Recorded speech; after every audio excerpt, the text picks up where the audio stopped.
For mommies out there na mahilig magkamot or to release the itchiness on your tummy para hindi magsugat din. So, ito yung dalawang bagay na ginagamit ko na check na hindi na kayo masyado magkakamot sa inyong mga tiyan. Of course, it has moisturizing na rin. And this product really helps me on my pregnancy journey. Nakikita niyo naman, di ba, bawas na. Ito, paubos na. Ito naman, halos makalahati ko na. So, bumili ako ng mga ganito nung 2 months ako. And up to now, ginagamit ko siya.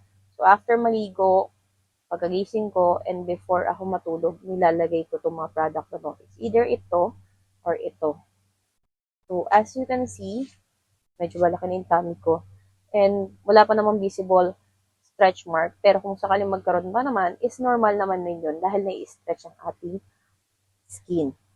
Pero itong bagay kasi na to, para nang sa ganon, patigil yung pagkakamot natin, lalo na kapag tulog tayo, hindi natin mamamalayan kung nagkakamot ba tayo.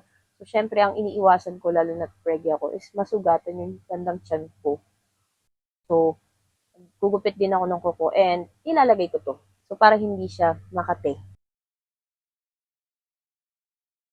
So, yun guys.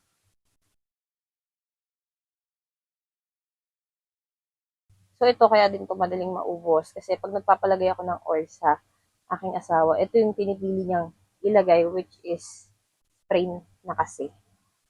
Kaya sabi niya mas madali daw ilagay ito compared dun sa isa. Pero ako naman, kahit ano naman ilagay dyan sa dalawa kasi pareha siyang nakakatanggal ng kate.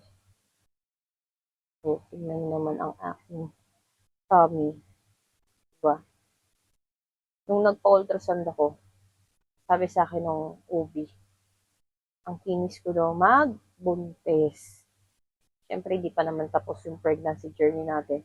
Malay mo, pagkalabas ni baby, lumabas ang ating mga stretch mark yan. Pero, sa ngayon kasi, malaking bagay ang natutulong nito para hindi tayo magkaroon ng stretch mark.